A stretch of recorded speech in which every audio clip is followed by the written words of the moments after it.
Di awal film kita akan diperkenalkan dengan seorang peternak bernama Paul yang kala itu baru menyelesaikan pekerjaannya.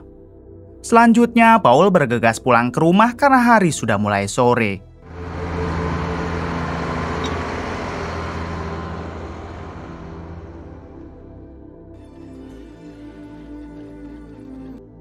Setibanya di rumah, Paul langsung disambut baik oleh istri serta satu anaknya yang bernama Rebecca. Kebetulan sekali si istri baru selesai masak, jadi ia meminta Paul agar sebaiknya mereka makan dulu.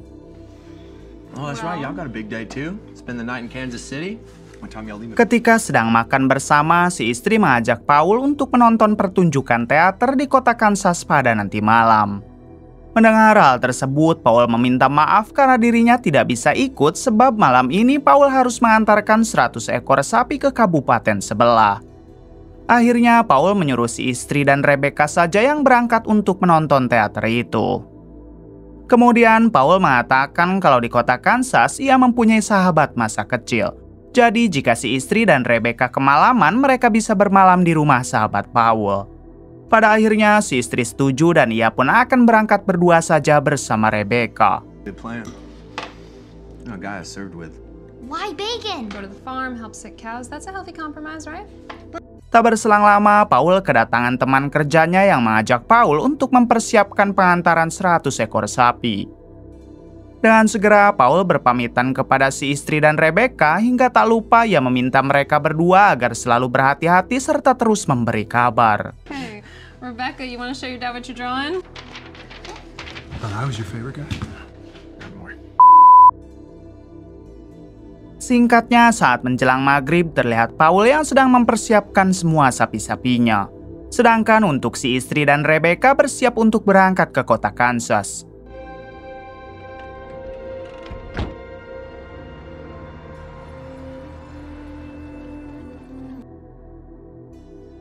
Adegan berpindah ke kota Kansas yang mana kita akan diperkenalkan dengan seorang bos mafia barang haram sekaligus penjualan bernama Jimmy.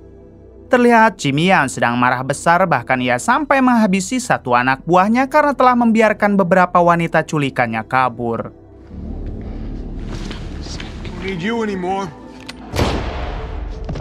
Setelah itu, Jimmy memerintahkan tangan kanannya untuk menculik lagi beberapa wanita sebagai pengganti dari wanita yang sebelumnya kabur. Kemudian Jimmy memasuki ruangan lalu mengobrol dengan penasehatnya membicarakan bisnis supaya bisa lebih berkembang. Yeah, pretty much. You never had any brains. You know what, Fred?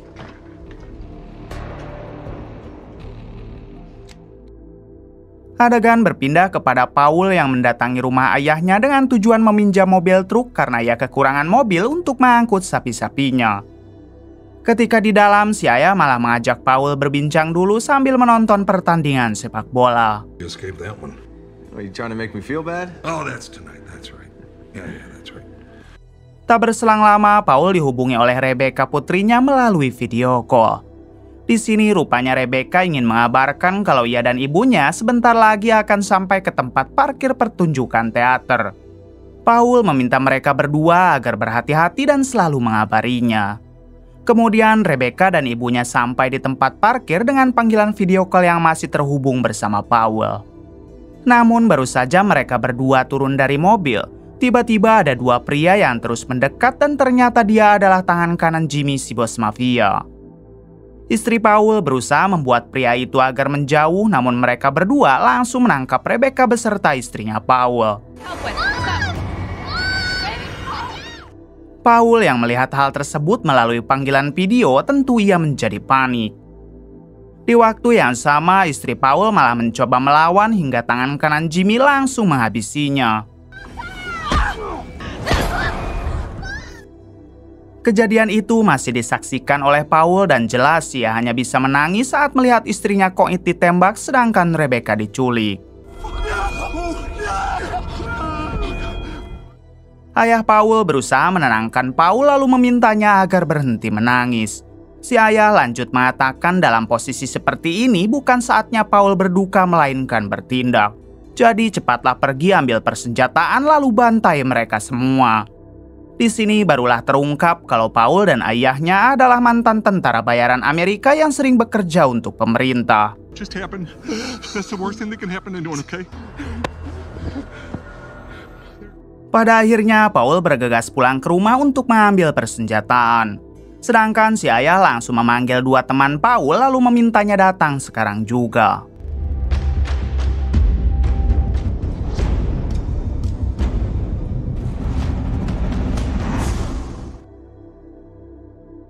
Sepuluh menit kemudian terlihat si ayah yang sudah bersama dua teman Paul. Diberitahu kalau teman Paul yang memakai topi bernama Ishak dan yang tidak memakai topi bernama Bolan. Di sini si ayah menjelaskan kalau mereka berdua harus membantu Paul menemukan Rebecca yang baru saja diculik di kota Kansas. Bahkan para penculik itu juga telah menghabisi istri Paul, jadi mereka wajib membalasnya. Mendengar hal tersebut, Bolan sempat bertanya kenapa mereka tidak lapor polisi saja. Si ayah menjawab percuma karena dengan lapor polisi hanya akan membuat uang kita terkuras. 3 tours in Afghanistan and was home in between each one. So Paul was asked to join a special group of made him into a person he did not want Tak to be. lama Paul kembali datang sambil membawa persenjataan. Si ayah langsung menjelaskan kalau Paul akan ditemani oleh Bolan, Ishak serta dirinya. Mereka bertiga akan terus membantu Paul sampai berhasil membawa Rebecca pulang dan membantai para penculik itu. Akan tetapi, Paul meminta si ayah untuk tidak ikut mengingat umurnya yang sudah sangat tua. Paul hanya akan pergi dengan Bolan dan Ishak saja dan itu pun jika mereka berdua mau. Beruntung Bolan dan Ishak tidak keberatan membantu Paul sehingga mereka langsung pergi ke kota Kansas.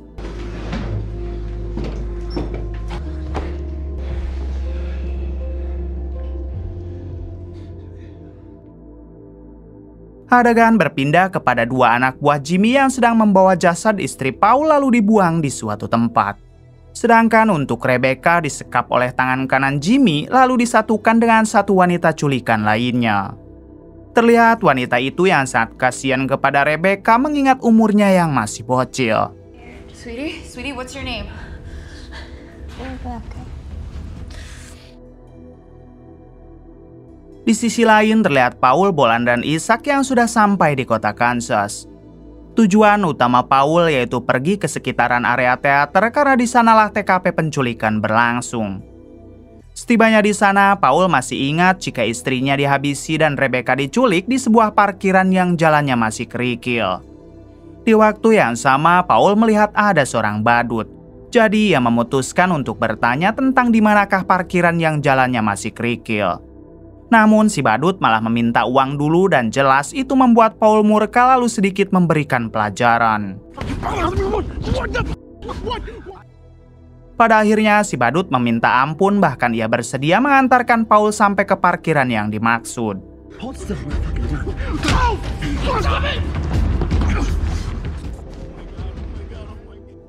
Berkat dipandu oleh si badut, Paul, Ishak, dan Bolan berhasil menemukan mobil sang istri. Kemudian Paul meminta Bolan dan Ishak untuk mencari para penculik di area sekitar, sedangkan dirinya akan mengecek dulu mobil mendiang istrinya. Tak berselang lama, Paul melihat ada tangan kanan Jimmy dan satu anak buahnya yang kembali berkeliaran untuk mencari mangsa. Paul pun berteriak memanggil mereka dengan tujuan untuk menanyakan informasi. Namun mereka berdua malah kabur dan alhasil Paul menjadi curiga sampai melesatkan tembakan. Tembakan itu berhasil mengenai anak buahnya, sedangkan si tangan kanan ia mampu melarikan diri. Bersamaan dengan itu, Bolan dan Ishak datang sehingga Paul segera mengangkut orang tersebut ke dalam mobil untuk diinterogasi lebih lanjut.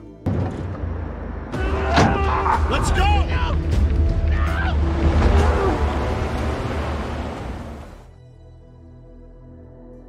30 menit kemudian, Paul membawa orang itu ke sebuah gudang kosong. Saat diingat-ingat, Paul baru tersadar kalau orang ini adalah orang yang menangkap istrinya karena saat kejadian Paul sempat melihatnya di video. Sebelum diinterogasi, Paul lebih memilih untuk memberi pelajaran menggunakan cara brutal.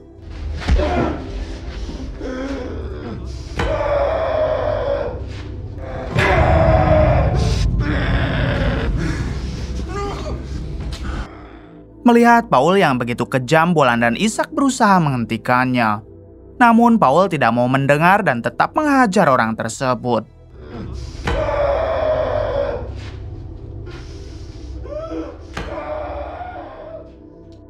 Setelah puas menghajar, barulah Paul bertanya di mana keberadaan putrinya sekarang. Orang itu hanya mengatakan kata Westport. Lalu kemudian ia koit karena tak kuat menahan siksaan Paul. Hey, what about Westport? Don't you die on me, piece. Westport, where? Hey, Paul, it's over. Melihat Paul yang susah diarahkan, Bolan sampai tidak sanggup lagi untuk mengikuti Paul. Bolan akan memilih pulang duluan saja karena ia tidak terbiasa dengan hal semacam itu. Paul mempersilahkan Bolan jika ingin pergi, bahkan Paul meminta Ishak untuk pergi juga. You wanna go home? Pada akhirnya Bolan memutuskan pulang, sedangkan Ishak ternyata memilih untuk tetap bersama Paul.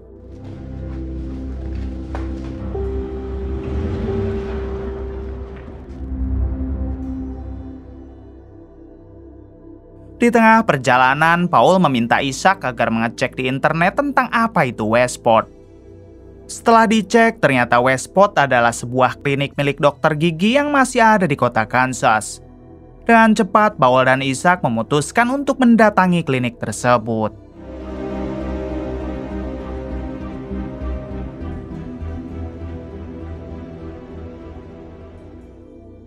Setibanya di sana, Paul dan Ishak langsung menerobos masuk sambil membawa senjata. Saat di dalam, ternyata klinik itu hanyalah kedok karena sebenarnya tempat itu adalah tempat para pecandu berpesta.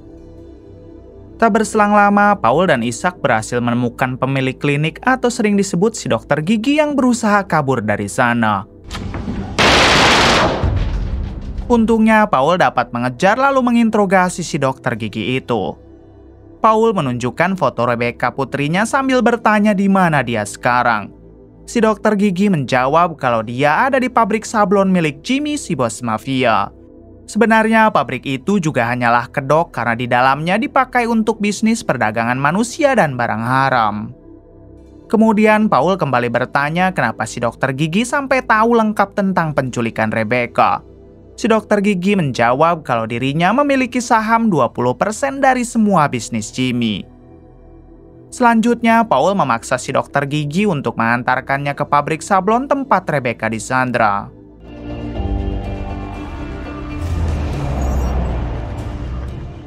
Namun baru saja keluar dari klinik, tiba-tiba kelompok Jimmy datang dan langsung mengepung Paul. Di sini Paul mengancam akan menghabisi si dokter gigi jika Jimmy tidak menuruti perintahnya. Akan tetapi Jimmy malah tertawa sambil berkata kalau si dokter gigi koit itu malah jadi keuntungan baginya. Kemudian Jimmy memerintahkan si tangan kanan untuk menghabisi saja mereka semua termasuk si dokter gigi hingga terjadilah aksi tembak-tembakan. Boys.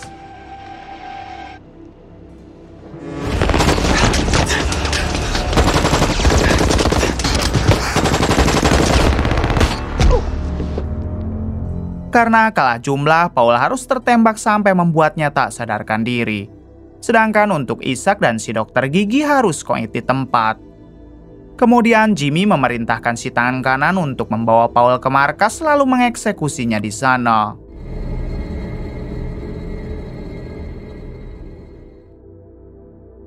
Setibanya mereka di markas, Paul hendak diturunkan oleh dua anak buah Jimmy. Namun tiba-tiba ada seorang pengamen yang menghabisi anak buah Jimmy itu dengan gitarnya, lalu membawa Paul pergi.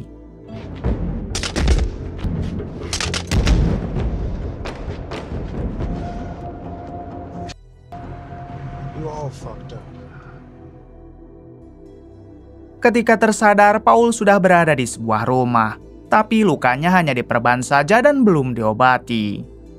Kemudian Paul pergi keluar untuk mencari tahu siapakah yang telah menyelamatkannya. Ini dia orang yang telah menyelamatkan Paul dan diketahui dia bernama Randall. Ternyata Randall itu adalah sahabat masa kecil Paul yang sebelumnya pernah diceritakan kepada mendiang sang istri. Di sini Paul langsung berterima kasih kepada Randall karena telah mau menyelamatkannya. Pretty good at keeping tabs on people. You got a daughter, you understand.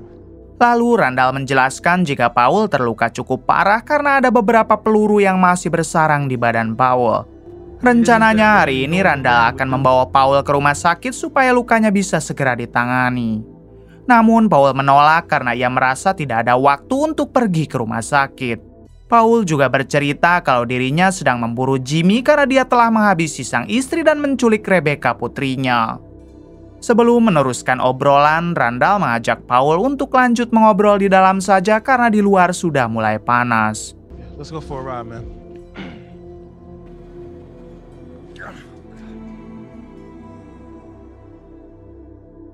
Di sini Randall ikut prihatin dengan semua masalah yang sedang Paul alami. Namun jika Paul memaksa berangkat dengan kondisi seperti ini, maka itu akan percuma. Kemudian Randall menjelaskan kalau ia mempunyai teman yang merupakan seorang dukun serta menjadi ketua dari salah satu sekte. Dia terkenal begitu hebat dan bisa menyembuhkan segala macam luka hanya dengan sekali sentuh. Jadi jika Paul mau, Randall bersedia mengantarkannya ke tempat dukun yang dimaksud. Karena hanya dengan cara inilah luka Paul mungkin bisa sembuh secara instan. Percaya tidak percaya, akhirnya Paul menyetujui saran dari Randall dan kemudian mereka berdua segera berangkat. What can we do? Come on. Let's go. Singkat cerita, Paul dan Randall sampai di tempat si dukun. Pada umumnya, dukun-dukun di Konoha selalu berlokasi di tempat sepi dan berpenampilan seseram mungkin. Namun berbeda dengan dukun Amerika karena dia malah bertempat di sebuah bar serta penampilannya juga bisa dibilang keren. Di sini Randall segera memperkenalkan Paul kepada si dukun lalu menjelaskan maksud dan tujuannya. Mengetahui kalau Paul ingin sembuh dari luka tembaknya, si dukun mengatakan jika itu adalah hal yang sangat mudah. Namun itu semua tidak gratis karena Paul harus membayarnya dengan cara bergabung ke dalam sekte yang si dukun pimpin. Tak ada pilihan lain, akhirnya Paul pun setuju asalkan lukanya bisa sembuh sekarang juga.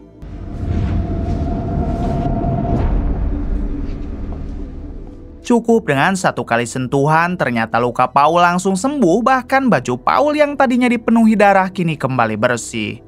Melihat hal tersebut, Paul sampai tidak menyangka kalau di Amerika ada orang hebat seperti si dukun. Paul berjanji akan bergabung ke dalam sektenya, tapi nanti setelah dirinya berhasil membawa Rebecca pulang serta menghabisi kelompok Jimmy. Untungnya si dukun tidak mempermasalahkan hal tersebut asalkan Paul harus menepati janji.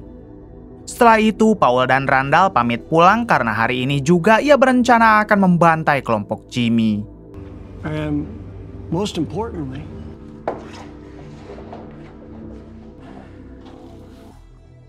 ketika di luar, Randall memutuskan untuk membantu Paul. Rupanya Randall juga sangat benci kepada Jimmy yang selalu berbuat keresahan di kota Kansas. Pada akhirnya mereka berdua pergi ke pabrik sablon milik Jimmy untuk menyelamatkan Rebecca.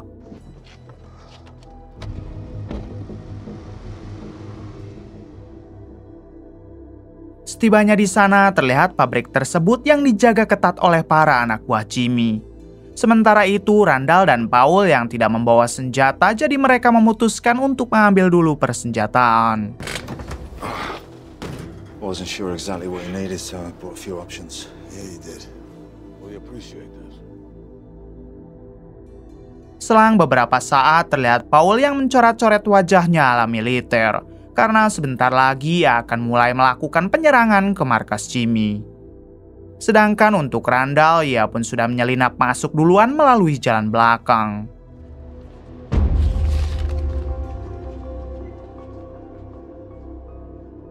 Tak lama, Paul mulai beraksi dan langsung menghabisi satu persatu para penjaga anak buah Jimmy.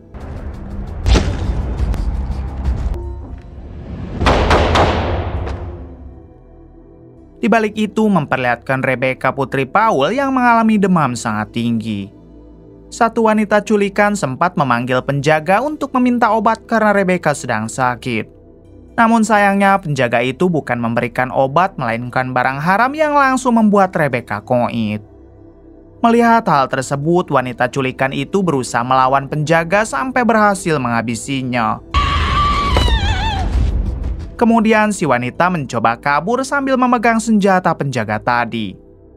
Terlihat si wanita yang berhasil menghabisi beberapa penjaga di luar lalu pergi dengan mencuri mobil.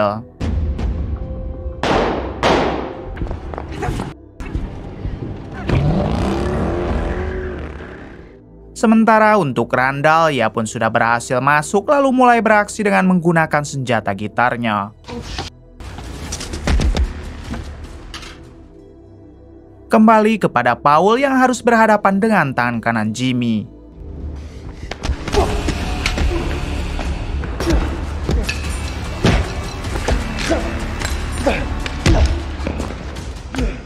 Perduelan itu berlangsung cukup lama, namun pada akhirnya Paul berhasil menghabisi si tangan kanan.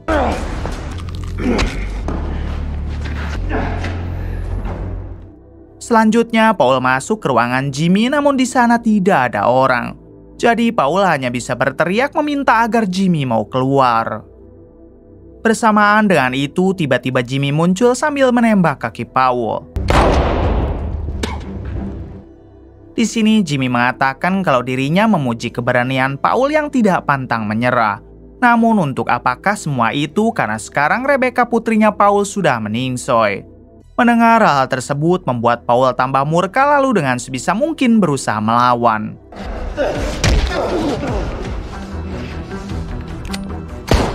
Akan tetapi karena Paul yang sudah terluka cukup parah, ia pun dapat dipojokkan oleh Jimmy dan hendak dihabisi, namun tiba-tiba akibat tembakan tersebut, Jimmy menjadi koit dan sudah jelas kalau yang menembaknya adalah Randall. Selanjutnya, Randall berusaha menyadarkan Paul yang tengah sekarat. Di waktu yang sama, kita akan diperlihatkan dengan mimpi Paul yang tiba-tiba didatangi oleh istri dan Rebecca menggunakan pakaian serba putih. Paul langsung memeluk mereka berdua sambil meminta maaf karena ia tidak bisa menyelamatkannya. Kemudian Paul memutuskan untuk ikut dengan mereka yang artinya di dalam dunia nyata Paul telah meningsoy. Melihat Paul yang tidak bernafas, Randall memutuskan untuk pergi dengan perasaan sedih yang begitu amat mendalam. Tapi untungnya Paul tidak jadi bergabung dengan sekte yang dipimpin oleh si dukun karena diketahui sekte tersebut adalah sekte sesat penyembah kambing. Kemudian film pun tamat. Bagaimana menurut kalian? Oke, terima kasih yang sudah menonton sampai akhir. Mohon maaf bila banyak kesalahan. Salam dari Bray Movie.